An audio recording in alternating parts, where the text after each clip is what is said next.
Hello. Hi. Let's start with the news that's come out today. Teemu Pukki, it's obviously been announced that he's going to be leaving the club at the end of the season. Just give us sort of your reaction to that news. Yeah, obviously it's a big news for all of us. Even if I have to say it wasn't really news for me. I think apart from that, Teemu is a great player, goal scorer, a great striker as well, and I think he made and he is still making his legacy here. He is a very good person as well, so it's absolutely pleasure for I think every manager and for me as well to work with him. Such a good character to have in your dressing room and obviously on the grass as well. I think he deserved all the credit, all the praise which he get, and obviously I totally respect his decision. Like he said that he likes to search for a new experience, a new challenge, and I think we all together should and make sure that hopefully this story finds to an end which Teemu deserves. Yeah, I mean, you spoke there a little bit about legacy. I mean, it's 88 goals. It's an incredible record over 5 seasons. You were a striker yourself. You know how difficult those numbers are. Please never compare me with Teemu Pukki. I was only comparing you purely on position rather than anything else. But you know how hard those numbers are to reach. It's incredible what he's achieved over 5 years here. Yeah, absolutely.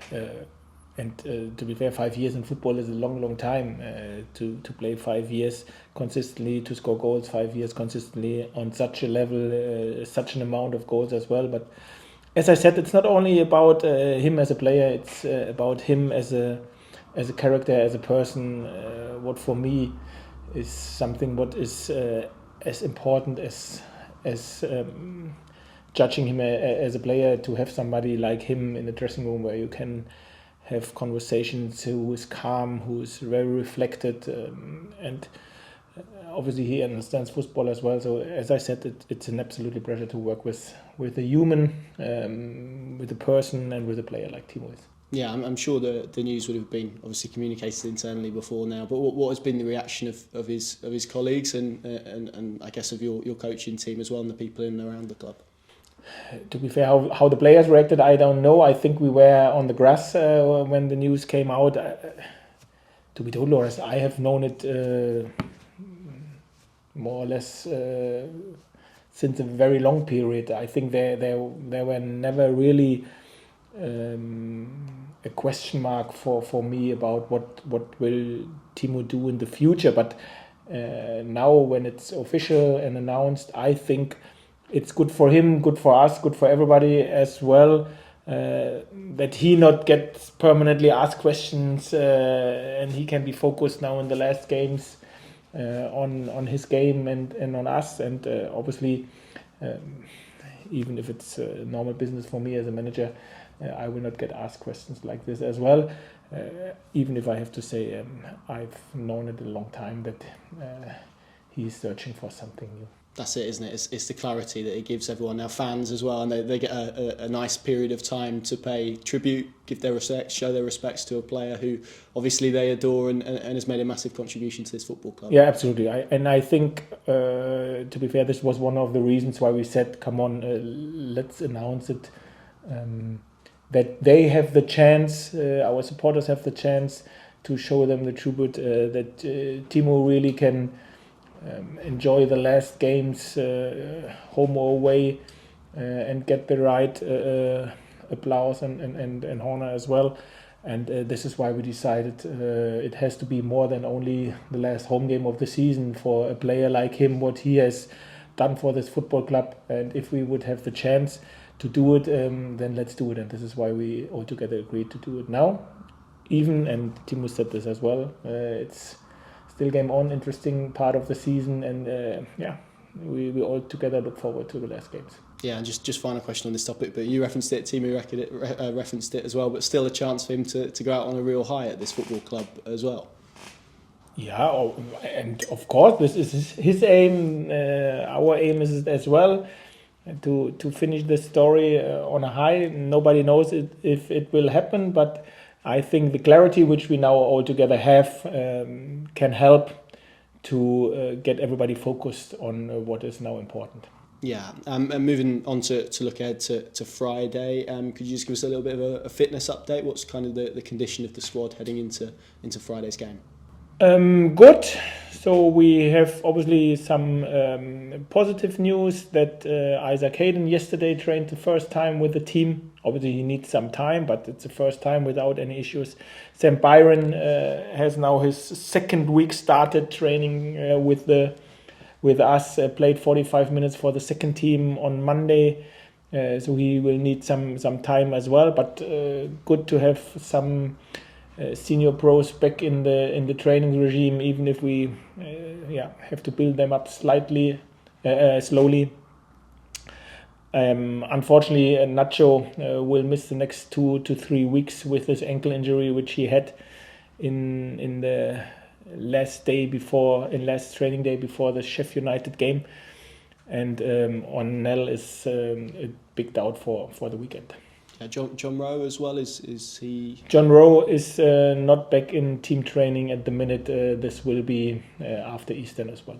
Yeah, okie dokie. In terms of just to look back, your reflections on Sheffield United, I'm sure you've had an opportunity to kind of dissect the game in perhaps a little bit more detail here with your coaches. What's kind of your assessment sat here a few days afterwards about that result and performance? Yeah, at the end of the day, it stays what I said after the game. We got beaten by a very good team, by the better team. Defensively, in terms of the commitment, the spirit, the togetherness, the really desire and the hunger to try to change the result after we were 1-0 down.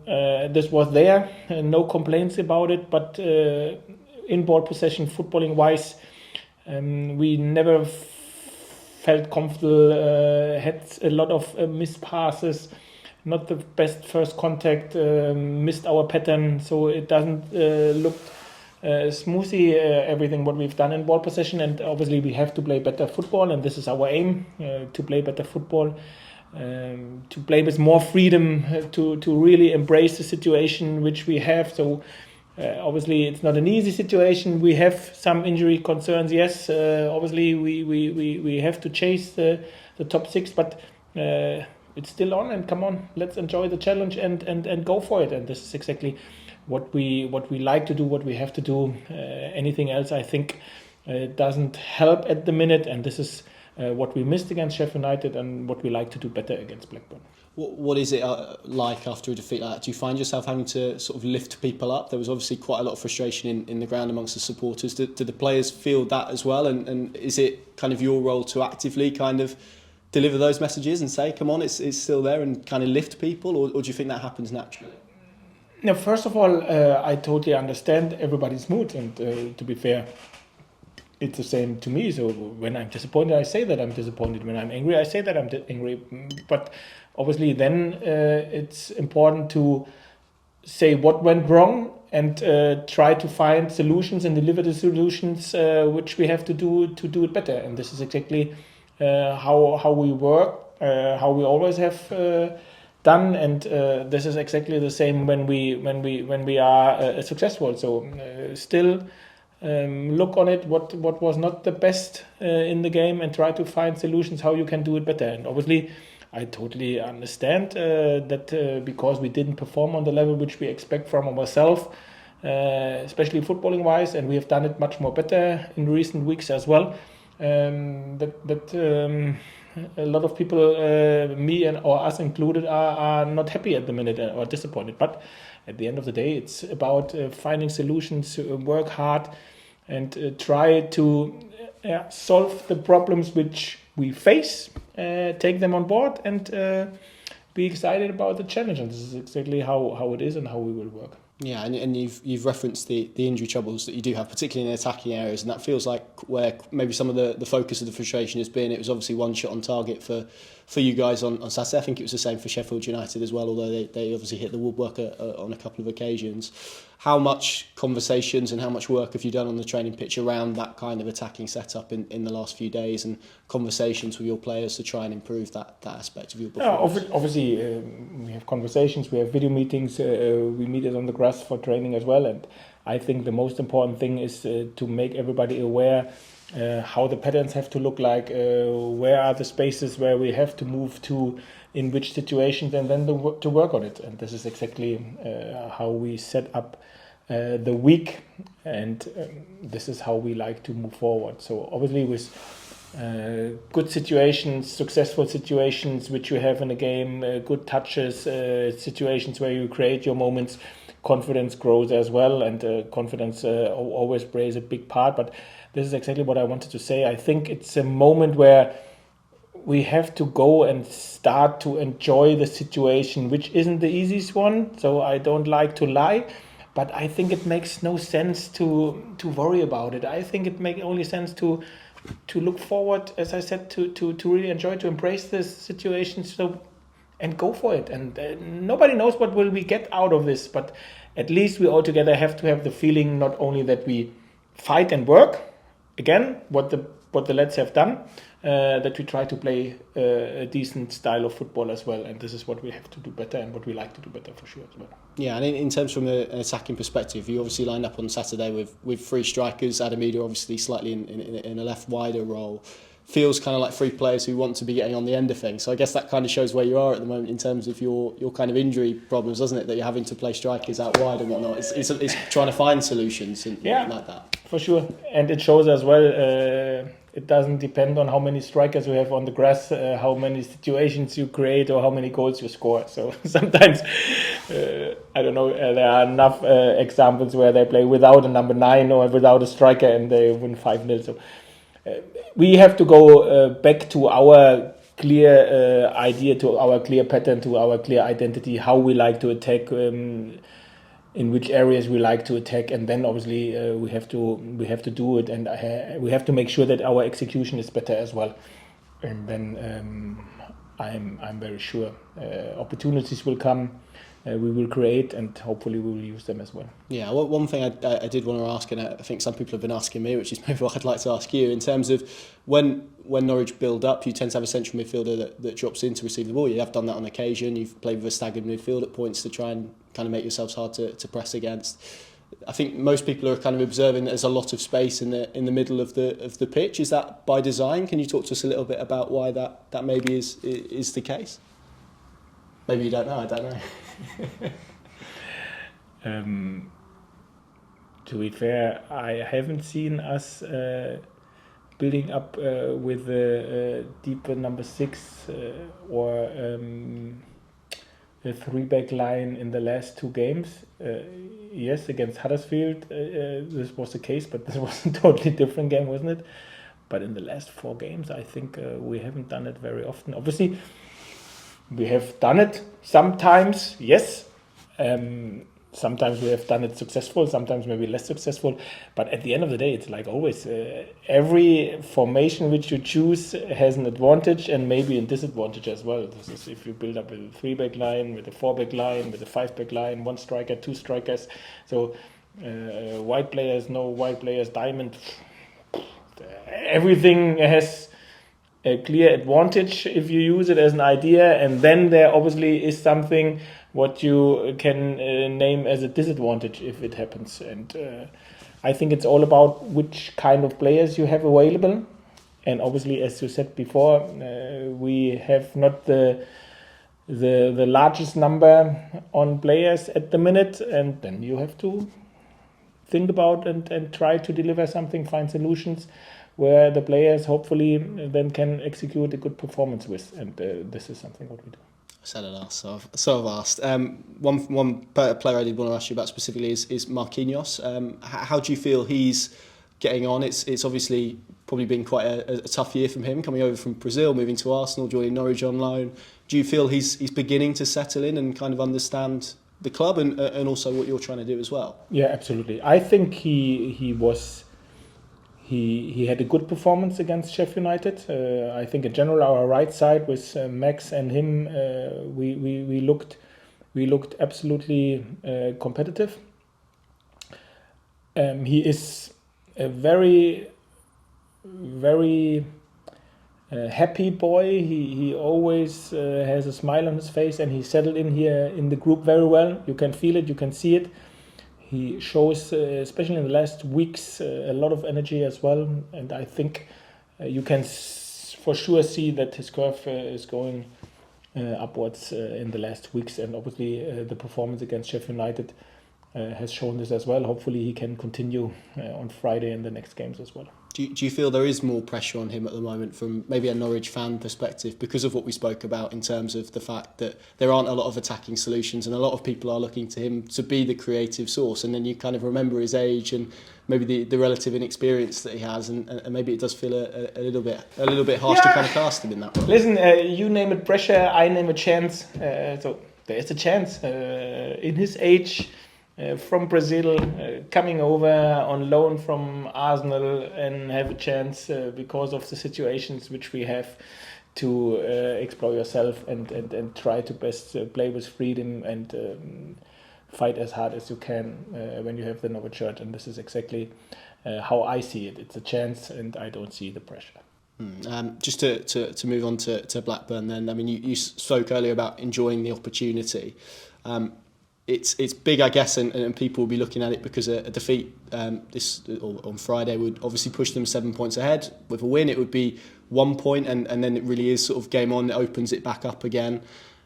How do you look at that? Do you look, well, excitement, I guess, is probably the natural answer because of that opportunity that is there. You gave the answer. I was preempting your answer halfway through. No, seriously, it's exactly how you said it. So we will win.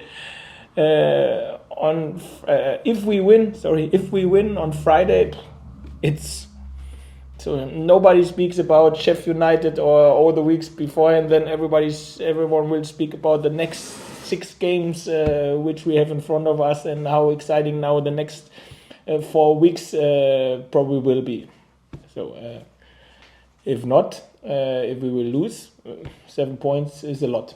So this is exactly how it is. So but this is exactly what I wanted to say, and what I think makes it so clear and obvious. So it's a really exciting time. So come on, go, play for it. Try your best, play with freedom, attack, and then we will see what we get out of it. Is it as easy for the players to feel that way when the form has been like it has and maybe the performances haven't been there, or does it free them up a little bit, that kind of attitude and that kind of sense of opportunity? I guess, is it easy for you to convey that message to the players given the run of form that you guys are on at the moment? I think everyone is different. I'm pretty sure that at this stage of the season, in the situation which we are, we have to make sure that first of all we fight and work very, very hard and be difficult to break down. And this is what the players has always done. So because of the recent form which they had, they are not bad characters because of this. We have not performed, and we unfortunately we had not performed, and we didn't collect the points which we wanted to have and which we expect from ourselves. So the only one who can change is us, and this is what we have to work for. And obviously, with all the problems, you already said this, which we have to try to find the solutions for it. And this is what we work day in, day out, as hard as we can. And we are really looking forward to Friday. Just a few more from me. I mean, you spoke about kind of belief and opportunity earlier. Do you feel like you have to put some belief back into the fans over this kind of Easter weekend? Because it felt after Sheffield United, you spoke about the frustration in the stadium. Does it feel like you kind of need to deliver a performance just to kind of get them back kind of in the boat, I suppose? Let me make one thing clear. The fans has been fantastic since I arrived. So they really are supportive and really tried everything. Home or away, they gave their best. I hear that we will have around 2,000 against Blackburn away again. So they are great. Absolutely, they are. Obviously, we had a period where they had a lot of good performances and wins to cheer about, and now in recent performances this wasn't the case. but they see the problems which we face as well, and I think now it makes no sense to shout to each other or to blame. Now it's like in a family. If you have problems, it even makes it more important that you stick together. And this is exactly what I always felt. Obviously, they have to and they should show if they are disappointment. But at the end of the day, when we go to Blackburn, we all together will stick together and try our best. This is how I felt it the whole time. Win, lose or draw.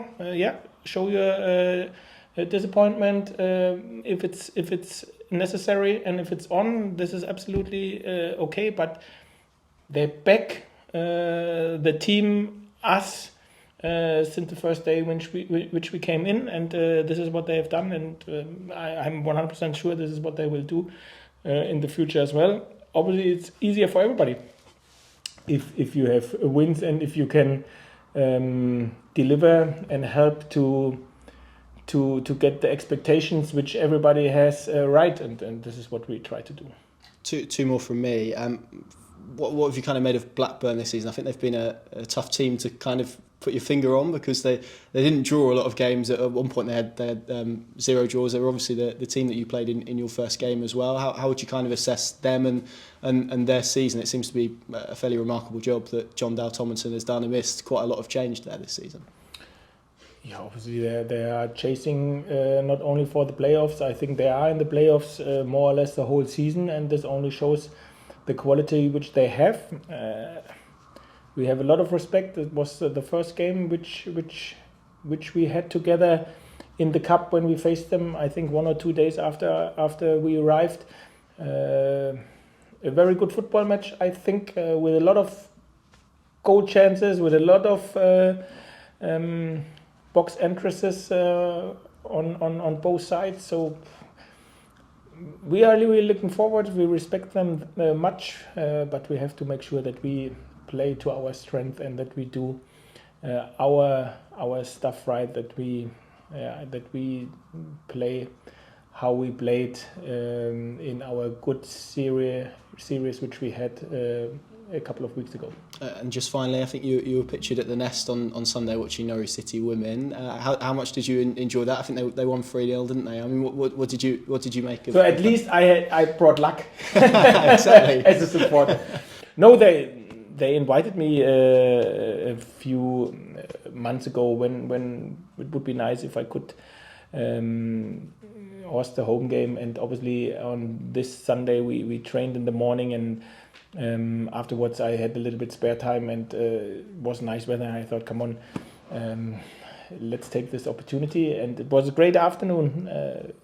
They really worked for their win as well, and scored 3 wonderful goals. So it was a good afternoon, and I really liked it to be there. I'm pretty sure it was not the last time. Good stuff. Thank you, David. Thanks, Connor. Happy. That's it. Easy as that.